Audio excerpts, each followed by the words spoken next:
प्रिय शिष्य स्वामी परमार्थ देव जी महाराज का आगमन कोरबा जिले में हो रहा है और 14 तारीख को यहाँ विश्राम करेंगे। 15 तारीख को कोरबा नगर वासियों, भाई बहनों, माताओं, बेटियों, विद्यालय से जुड़े हुए शिक्षक, शिक्षिकाओं, अधिकारियों सबको योग का पाठ पढ़ाएंगे, हवन के पाठ पढ़ाएंगे, आयुर्वेद और स्वदेशी पर अपनी बात रखेंगे। और इसी दिन कार्यकर्ता सम्मेलन का भी आयोजन होगा, जिसमें बिलासपुर संभाग से बिलासपुर, जांजगीर चांपा, शक्ति, रायगढ़, मुंगेली और कोरबा के जितने भी कार्यकर्ता और प्रतिनिधि मंडल पधारेंगे, उनका सम्मेलन लेकर उन्हें योग से जुड़ने के लिए प्रेरित करेंगे और योग से जुड़ने की कला भी बताएंगे। ये कार्यक्रम जो है स्थानीय बुधवारी बाजार के पास जैन मंदिर में आयोजित होगा। योग का कार्यक्रम प्रातः 6 से 7:30 बजे तक और उसके बाद कार्यकर्ता सम्मेलन वो 10 बजे से होगा। उसके बाद भोजन प्रसाद और तत्पश्चात पूज्य स्वामी परमार्थ देव जी महाराज जो केंद्रीय प्रभारी हैं, यहाँ से डोंगरगढ़ के लिए प्रस्थान करेंगे। जी, भीड़ कितनी आएगी? संभावित जो है 1500 तक के आ सकते हैं। 1500 हमारा लक्ष्य है। 1500 से 2000 भी हो सकता है, 1500 से थोड़े कम भी हो सकते हैं, लेकिन आप सबके प्रयास से कार्य पूर्ण होगा। और कुछ सब ठीक है। और कोई बात कहनी है क्या? बहुत बहुत किससे अच्छा लगा आपका? DMF से। स्वामी परमार्थ देव जी महाराज पतंजलि योगपीठ हरिद्वार और केंद्रीय प्रभारी भारत हमारे बीच उपस्थित होने वाले हैं। मैं परम पूज्य गुरुवर स्वामी रामदेव जी महाराज और श्रद्धेय आचार्य शिरोमणि बालकृष्ण जी महाराज के सूक्ष्म उपस्थिति को प्रणाम करते हुए अपनी बात रख रहा हूँ। परमार्थ देव जी महाराज पूज्य यहाँ छत्तीसगढ़ प्रवास पर छत्तीसगढ़ के सभी संभाग में अपने कार्यक्रम प्रस्तुति देंगे। योग शिविर और पूरे छत्तीसगढ़ के कार्यकर्ताओं का सम्मेलन करेंगे। तो जैसे ही 14 तारीख को कोरबा जिले में उनका आगमन होगा, सायंकाली 14 तारीख को कटघोरा में उनका स्वागत किया जाएगा और तत्पश्चात कोरबा तक कटघोरा से पहुंचेंगे पूरे भाइयों के साथ और कोरबा में पंचवटी विश्राम गृह रेस्ट हाउस में रात्रि विश्राम करेंगे 14 तारीख को। 15 जनवरी प्रातः काल 6 बजे से 7:30 बजे कोरबा नगर वासियों को योगाभ्यास सिखाएंगे। विभिन्न प्रकार के रोगों का उपचार योग के द्वारा कैसे होता है, इसके तरीके बताएंगे। साथ ही हवन का महत्व और हवन द्वारा विभिन्न प्रकार के रोगों का उपचार कैसे होता है। पतंजलि योगपीठ हरिद्वार में जो अनुसंधान होता है, उस अनुसंधान के परिणाम हवन के द्वारा उपचार कैसे होता है, यह भी आप नगरवासियों को बताएंगे पूज्य स्वामी परमार्थ देव जी महाराज। ये कार्यक्रम उनका योग का, हवन का समीपस्थ बुधवारी बाजार के पास जैन मंदिर जैन मंदिर भवन में आयोजित होगा। योग, हवन, स्वदेशी का महत्व, आयुर्वेद के संबंध में बताएंगे।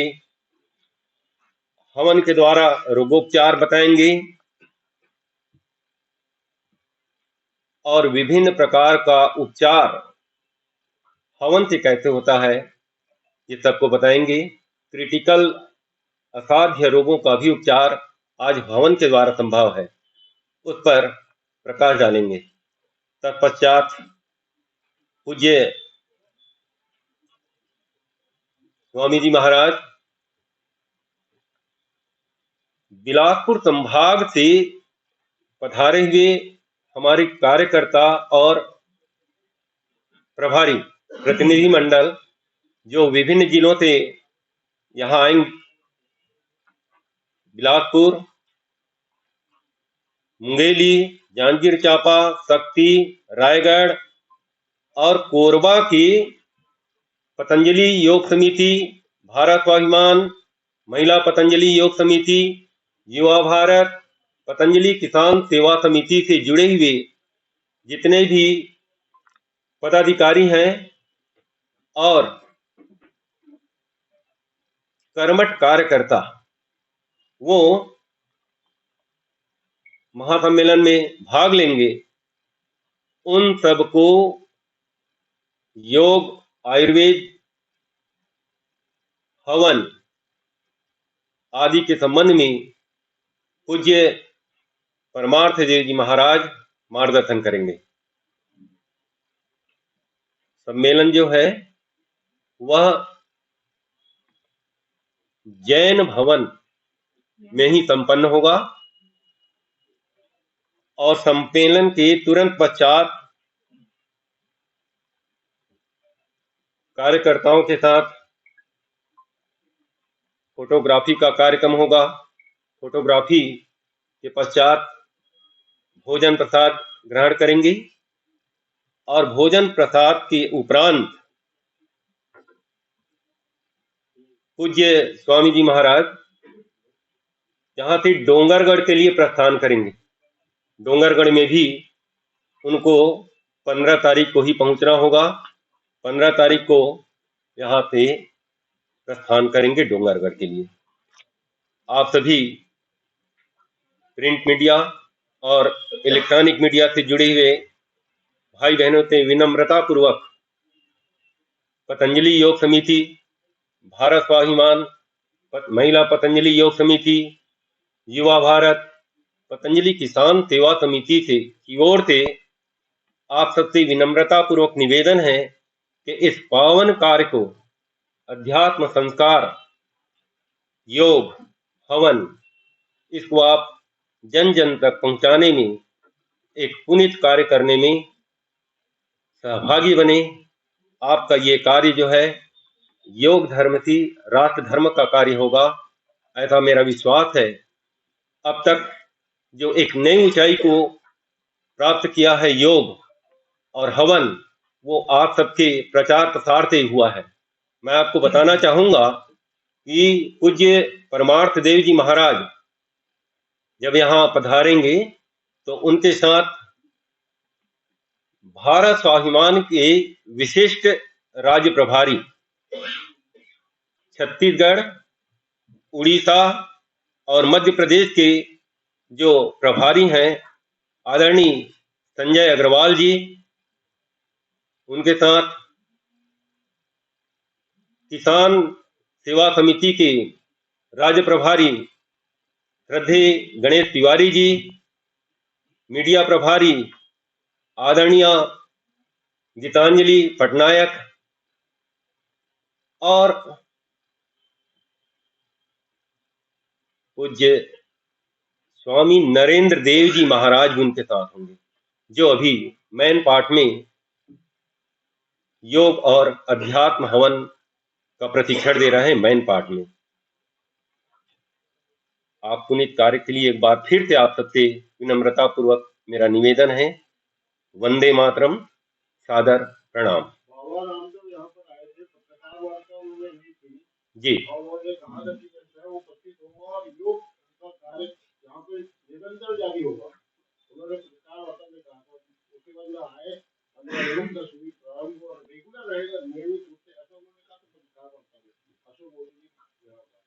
जी। तो इस बारे में कुछ आप लोग नियमित क्यों नहीं करते? अभी एक दिन का शिविर रहती है। ओम, मैं आपको बताना चाहूंगा, बहुत सुंदर से आपका ये प्रश्न है। नियमित रूप से कुछ कक्षाएं हमारे यहाँ संचालित होती हैं।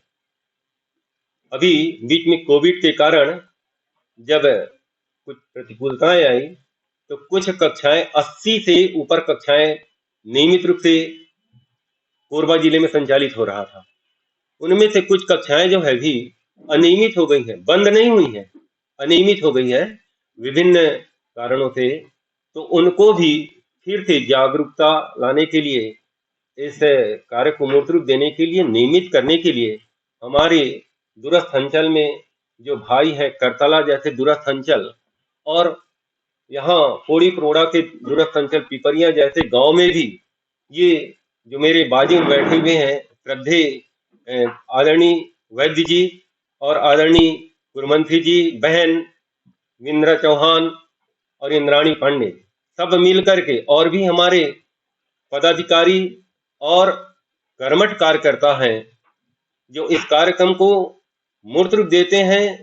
प्रतिकूलताओं के मध्य में, चाहे गर्मी हो, बरसात हो या ठंड हो, कभी भी वो अपने कार्य से विचलित नहीं। तो मैं वो केवल को प्रणाम करता हूँ। बहुत सुंदर था आपने प्रश्न किया। भूल गए व्यापारी कहते हैं। आदरणीय जी, एक योगी जो होता है ना, तपस्वी अधिको योगी, ज्ञानीभ्यो अधिकच मतोधिका, कर्मभ्यो अधिकच योगी, तस्मात् योगी भव अर्जुन। अर्थात एक योगी जो है लोगों को योग कराता है। योग धर्म से राष्ट्र धर्म। यदि कोई व्यक्ति योग के माध्यम से राष्ट्र धर्म करता है, आर्थिकता से युक्त जीवन जीने के लिए किसी को प्रेरित करता है। आज जो है बड़े बड़े एमबीए पढ़ने वाले विदेश में भी जो है वो प्रबंधन के लिए परम पूज्य स्वामी जी महाराज से सलाह लेने के लिए आते हैं। तो मेरा मानना है कि ऐसा कोई कार्य करें जिससे देश की अर्थव्यवस्था वो ऊंचाई को छूता है, तो वो भी तो शाश्वत सत्य है।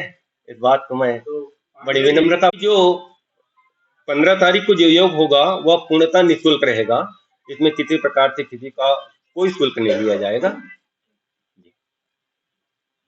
शिविर में कितना लक्ष्य कैसा है, कितना लक्ष्य रखा है, कितने लोग आ सकते हैं, कहाँ से आ सकते हैं? बहुत बहुत सुंदर हमने आदरणीय जी रखा है। उसमें कम से कम 1500 से 2000 तक आ जाए। अभी आज से हम प्रचार के कार्य को ये आप सबके माध्यम से इसको मूर्त रूप दे रहे हैं। निरंतर 14 तारीख तक हमारे भाई और बहनें मिलकर के प्रचार करेंगे तो ये कार्य जो है पूर्ण होने के लिए ऐसी स्थिति प्राप्त कर लेंगे कि जो लक्ष्य दिया गया है 1500 तक की, वो प्राप्त हो सकता है। कोरोना काल में ऐसी स्थिति रही कि एक व्यक्ति जो है वह अपने सामान्य परिस्थितियों में भी योग्य होते हुए अपने घर तक सीमित रह गया। लेकिन उस परिस्थिति में भी पतंजलि योगपीठ एक ऐसी संस्था है जहां के पूरे सन्यासी परम पूज्य स्वामी रामदेव जी महाराज और उनके द्वारा प्रशिक्षित योग शिक्षक दूरस्थ अंचल से ये मोबाइल के माध्यम से जुड़ करके चिकित्सकों के साथ लोगों को योग कराए और सामान्य जड़ी बूटियों के द्वारा जो कोरोना से प्रभावित व्यक्ति थे उनको भी ठीक करने में अहम भूमिका निभाए सामान्य स्थितियों में।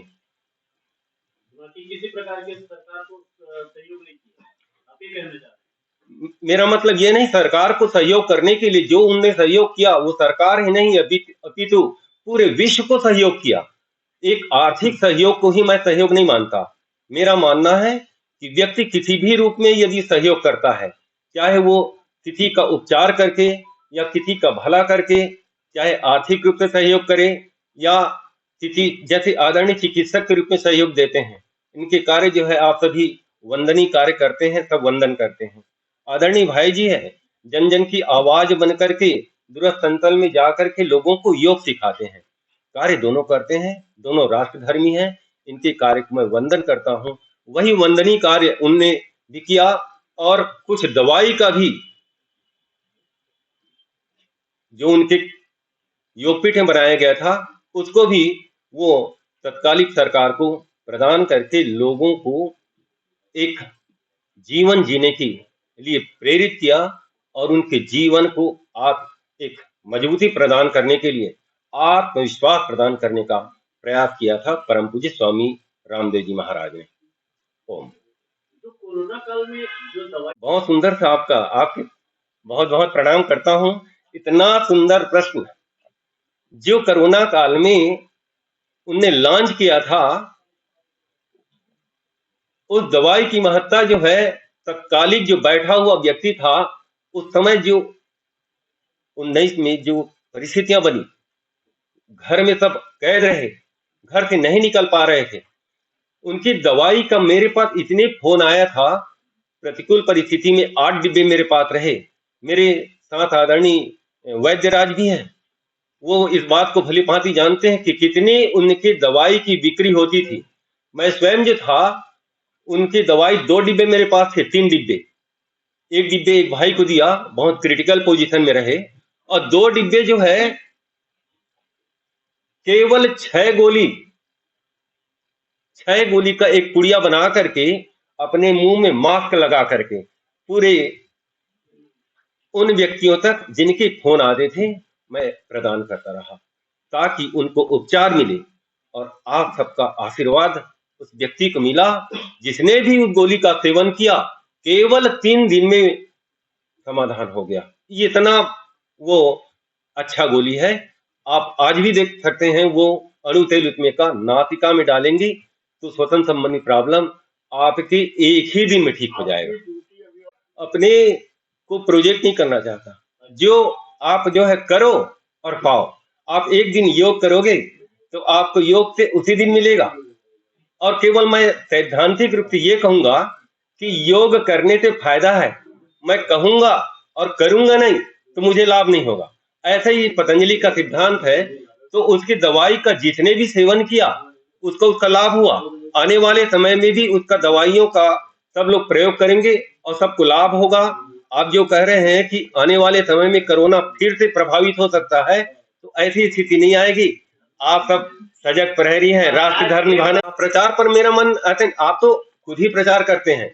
कोई व्यक्ति यदि पीड़ित होगा तो समस्या तो आपको बताएगा ना, उस समस्या का समाधान पतंजलि योगपीठ के द्वारा होगा। जी देखिए आदरणीय श्री, जो ध्यान और योग है, योग जो है उसकी एक शाखा होती है आसन और एक शाखा ध्यान। जैसे अनुलोम विलोम, भ्रामरी, उद्गीत और प्रणव का ध्यान, ये ध्यानात्मक प्राणायाम है। और बाकी शेष जो है, ये जो कपालभाति और विभिन्न प्रकार के आसन होते हैं ना, वो सब योग का एक आसन भाग है। और आपने जो कहा कि योग में सिर्फ सुषुम्ना नाड़ी नहीं, उसके 2 भाग हैं योग के। एक भाग ध्यानात्मक और एक है क्रियात्मक। तो क्रियात्मक में ये कपालभाति, और ध्यानात्मक जो है अनुलोम विलोम, भ्रामरी, उद्गीत और प्रणव का ध्यान। ओम। भैया जी, आप हमारे देश की कि हमारी जो चिकित्सा पद्धति है उसको राजाश्रय नहीं मिला, इसी के कारण से हम लोग पीछे हैं। और जो मॉडर्न साइंस है या एलोपैथी है, जो विदेशी चिकित्सा पद्धति है, उसको राजाश्रय मिलने के कारण से वो आगे है। उसके बाद भी हम लोगों ने अच्छा काम किया और वो दवाइयां अच्छा काम की, जिसका रिजल्ट आप सबके सामने है। आप पूछे भैया योग के ध्यान के बारे में। योग के 8 अंग होते हैं भैया।